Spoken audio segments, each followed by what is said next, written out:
I am thoroughly and completely fascinated by the very idea of art. It is the vaguest concept in the entire world. It can be anything, and it is everything. Everything from true Norwegian black metal to that one lesbian vampire story that Strange Aeons made a video about. But of course, when we hear art, our immediate thought is, well, paintings, drawings, whatever, personas. And again, well, this isn't necessarily the most accurate assumption for the word. Fair enough, you know. I was in an AP Art History class during my sophomore year of high school, and it was probably the most fun I have ever had taking a class. I was not good at it. I couldn't tell you like a single artist's name or like any architectural lingo that we were supposed to learn. I don't remember like anything we learned in that class, but I do remember being just enamored by the striking visuals. Because obviously, other than an actual studio art class, you would be hard pressed to find a class more inherently visual than AP Art History, or just art history in general. It's looking at pictures, the class. Like, and it was so very fun. It was an absolute blast. If I could, I would redo that class all over again. It was so much fun. And we obviously, if you've never taken an art history course, you don't just talk about like the Renaissance and stuff. I mean, you do, but you talk about Polynesian art and Byzantine art and modern art and everything. Like, it again, it's just art through the ages. And I think it cemented my true just adoration for art. Again, I love art. I love it in every single way. And I love all art. And I mean all art. I don't care if it's a 12-year-old's first DeviantArt freaking OC who's a half angel, half demon, half wolf hybrid. That shit is awesome. That is so cool. Are you kidding me? I don't care if it's Rothko, which I love Rothko. You can fight me on that. I love Rothko's work. I don't care if it's the Mona Lisa, which is such... The idea of the Mona Lisa is another really fascinating thing to me because, like, its very existence begs the question, why? Why did we just latch onto the Mona Lisa as, like, an icon of art? Why is that the one painting that, like, everybody knows? I don't know. I don't have an answer for that. That's just... Things like that just happen, and I think that's really funny. It's funny. Humans are weird like that, and I think that's cool. It's not even, in my opinion, Da Vinci's best work, and I've heard a lot of people who've seen it in person, they said that it's very underwhelming in person, which that I disagree with, because no art should be underwhelming. You should never view any art piece as underwhelming. But that's just me being a nerd. But, so, like, if nobody likes the Mona Lisa that much, why is it that we all like the Mona Lisa so much, you know? I don't know. But anyways, I love all art. And when I first recorded this video, because this is like my 18th time trying to re-record it, I just keep not being happy with the way it turned out. But when I first tried to record this video, I focused primarily on paintings in the Louvre. The Louvre obviously has like a billion paintings. They have so many. Like, obviously it's the Louvre. But while there are, of course, as many interesting paintings in the Louvre as there are paintings in the Louvre, you know, it just didn't make for a very interesting video. Everybody has seen, again, everybody's heard of the Mona Lisa. Like, everybody's seen probably enough high Renaissance art to last a lifetime. I haven't. But, like, again, it just isn't really that interesting to do a lesson on something everybody already kind of knows. You know what I mean? So I was like, okay, well, what do I do instead? And then I realized I'll just talk about random art that I find interesting. With my insane notes. And I want to start off with something that vaguely still relates to classical art. And it's this guy named Saint Denis. Now, Saint Denis was a Christian, and in 258 AD, I believe, he was beheaded by Emperor Valerian, and he was martyred because supposedly, according to Christian accounts of the time, he was beheaded, picked his head back up after death, and just continued walking and preaching for like hours before finally collapsing and being buried, which is metal as fuck. This obviously struck something deep within a lot of Christians at the time because, again, that is just kind of an insane story. Not that martyrs didn't usually have insane stories, because that's like the point of martyrs, is that they die horrifically. But the art of St. Denis from the time, especially like the medieval ages, I guess, it's a kind of a very broad age, but the art of him is really weird. And not in a bad way, it's just weird because other than the crucifixion of Jesus Christ, you don't see a lot of gore in old art, you know? But these people were obsessed with the beheading of St. Denis. For example, in the painting The Crucifixion of the Parliament in Paris, there's just blood spurting out of his head. It's kind of crazy. He's just in the corner. There's an Aragon School painting called The Beheading of St. Denis. Same thing. Martyr de St. Denis by Leon Bonnat. There's a statue of him on the left portal of the Notre Dame. And I don't know, I just find it interesting. Again, you don't really see a lot of gore like that. At least I haven't. Keeping in line with the theme of paintings, there's this guy named Phil Hale, who I think we need to check up on. I think somebody make sure he's okay. His art is crazy. For example, the first painting I ever saw by Phil Hale was called Fright, from the year 2000. Which, it's interesting in and of itself that this is such a contemporary artist, because it has a distinctly, like, retro vibe to it, but that's neither here nor there. It's just interesting. But I don't... If you're audio only, how do I describe this painting to you? It's a guy sitting next to a dog / his lady friend. And they've been caught in the act, illuminated by the light of an outside hallway. I hesitate to go into more detail because I don't want to get nerfed by YouTube, but yeah. Essentially, it's a guy and his lady friend, but the lady friend is also a dog. But also, I don't mean that it's just a dog with like lipstick, it's a dog with the head of a woman on it. And again, they've been caught in the act of making out or something. Now, Phil Hale is known for his art like this. Just weird, unsettling, uncanny art, and I love it to pieces. A couple examples I have are Despair, Torment, Debutante, Batman, and Head. And in a few of these you can like see his emphasis on form and chiaroscuro, and also his weird obsession with making his figures and subjects look like bad Sims models. Like, you know the thing when if you zoom in close enough on a Sims character, you can like clip through their like skin and see their eyes and tongue. It's a weird thing that it's really interesting. But yeah, that's what his art, some of these paintings remind me of. I'm gonna be displaying images, and I tried using thumbtacks, but I think you can sort of see where I failed. Alright. This isn't working as well as I thought it would. Anyways, I wanted to do a brief intermission for all my visual learners out there. Alright, this one's for you. Because, again, as I said 15,000 times, I was in an art history class. I know these things. So I'm going to talk about the composition of a few of these pieces. First and foremost, it is unbalanced. It is very clearly unbalanced. It's a lot of dark colors, very heavy. Like, this is where the two subjects are. It's very just object heavy in this corner, and there's like nothing here. Except there are a few pieces of paper, or napkins or whatever, literally in the painting that sort of they make your eyes trail upward. So, you start here, and then you slowly look up.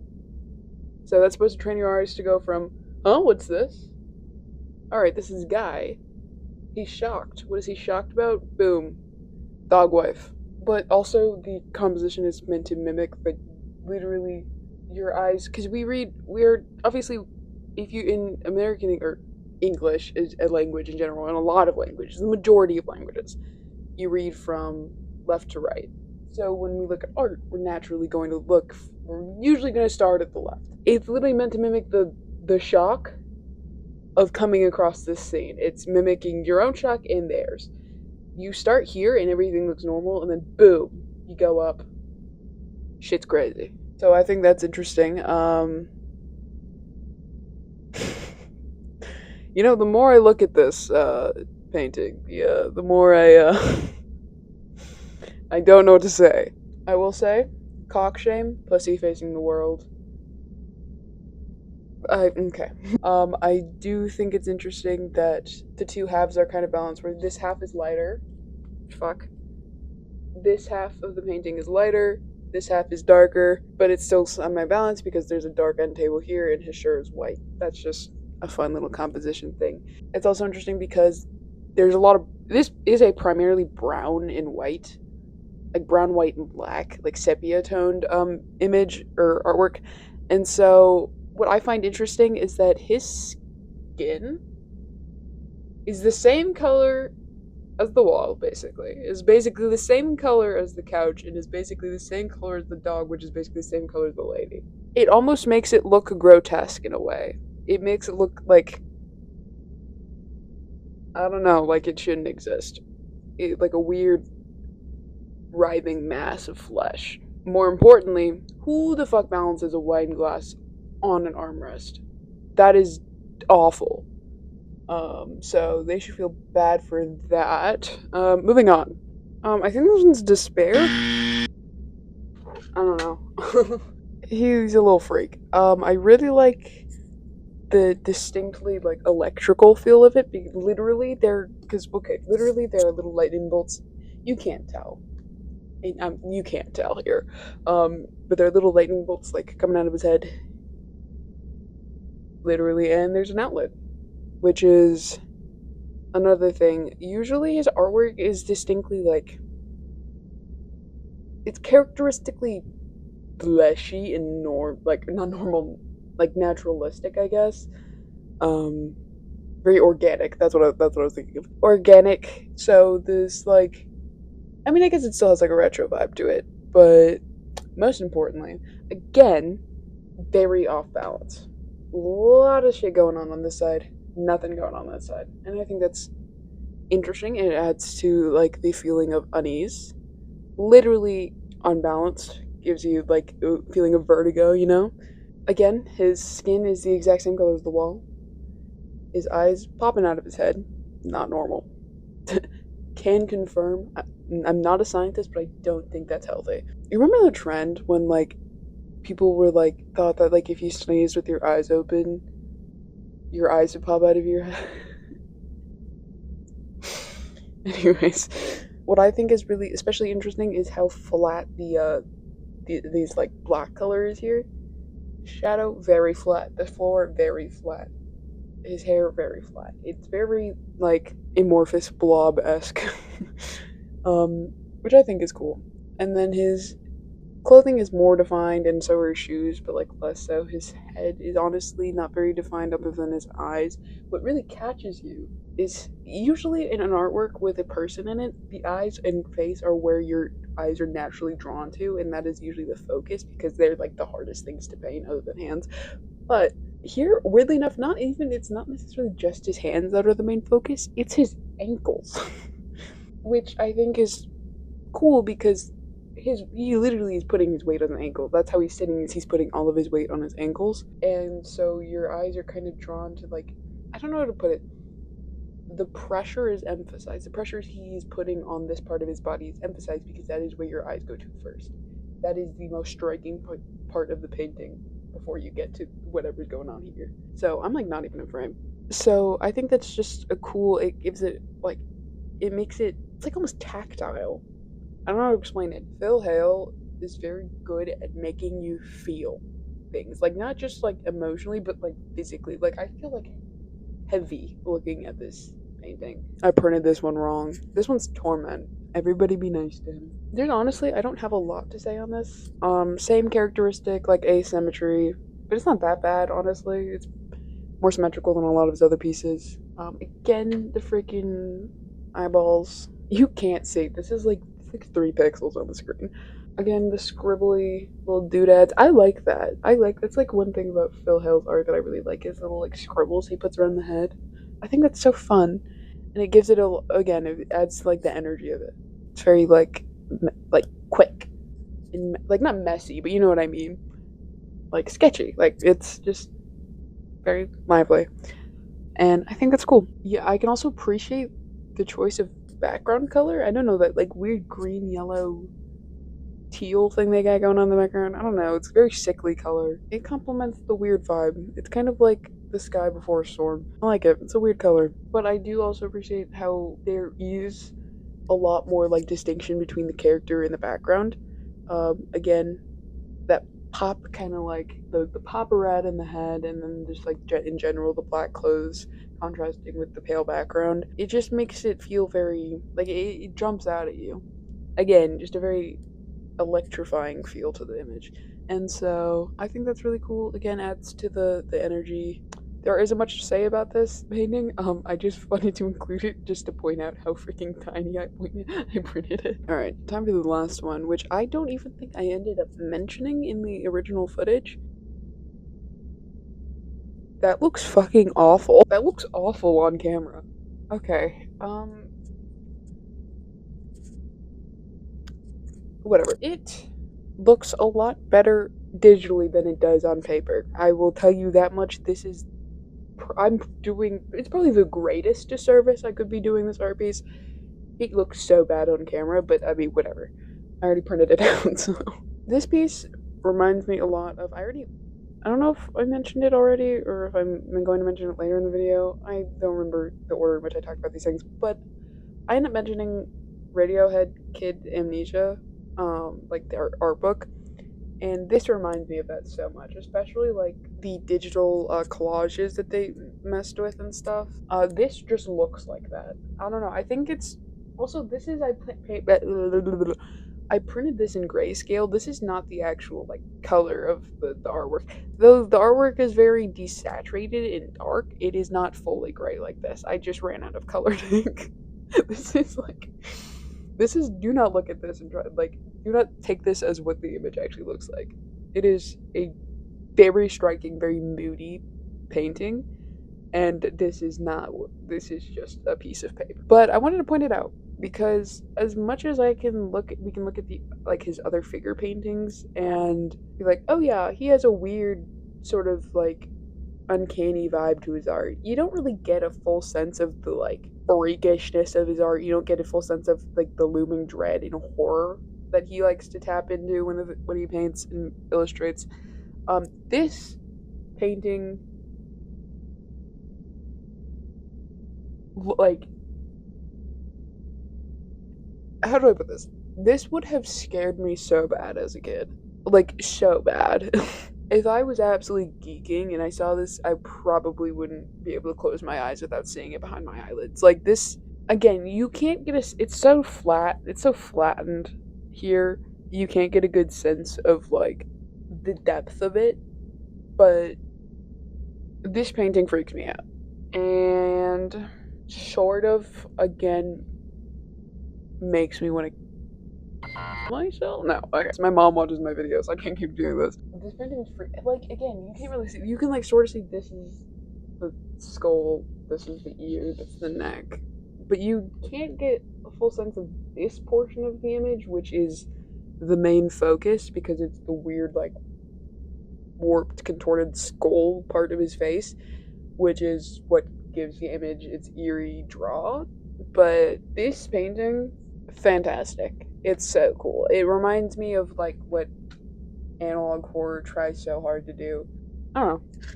They didn't really spook me. I mean, I guess the idea of alternates is pretty spooky. I don't know. I think they're fun. I think analog horror is fun. I mean, anyway, that's not the point of this video. The point of this video is Phil Hale, wacky guy with some wacky art. Also, my notebook is just flipped to this random page where I did an entire spread based on Radiohead. Look, it's Tom. And then I did the entire cover of Hail the Thief because it's my favorite Radiohead album. I like Radiohead, if you couldn't tell. But yeah, Phil Hale, what a guy. That's it for the intermission. I was really hoping that the pictures would look better on camera than they did. I think it's just the lighting, and their two prints are really glossy, so it doesn't look great, but oh well. Bye bye. He also, again, like I said, he did a cover for a Batman comic. He did a lot of covers. I also wrote here in my notes, Phil Hale looks like the secret fifth Radiohead member. Again, he did comic book covers, book covers. He did an album cover for Naked Raygun for their album Understand, which I think is really cool. And he also did, honestly, coolest of all to me personally, he did inside covers for Playboy, like the erotic magazine. Is that not like, I don't know, that's just really cool to me.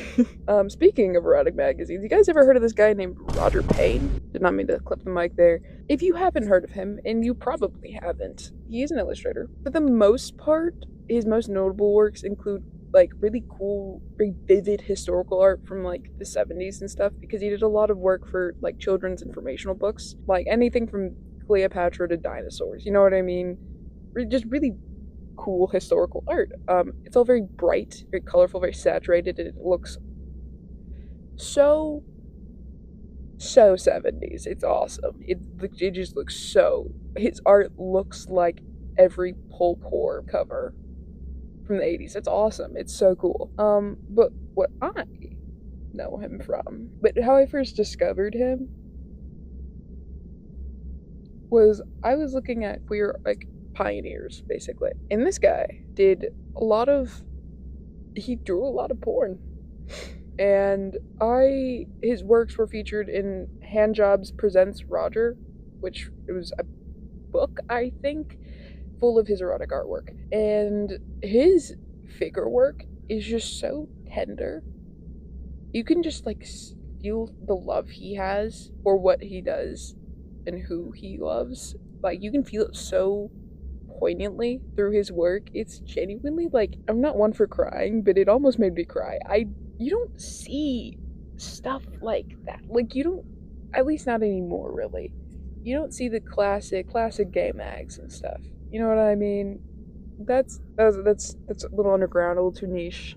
His art rocks. I obviously can't show like any of what I'm talking about. I can show his historical art and stuff. I can show that on screen, but I can't really show any of his erotica because I'm gonna again get nerfed by YouTube. But if you have time and are comfortable with it, I cannot recommend enough looking into his works. He is such a good artist. I wrote down in my notes here, his art makes me feel like a man, and I'm glad I'm queer. Which is really the best way to sum up the way his art makes me feel. It just makes me feel glad to be alive. Also, his erotic works can be found on manga bootlegging sites, which I thought was interesting. There's this one site I found, and it's the only way I could access Handjobs Presents Roger.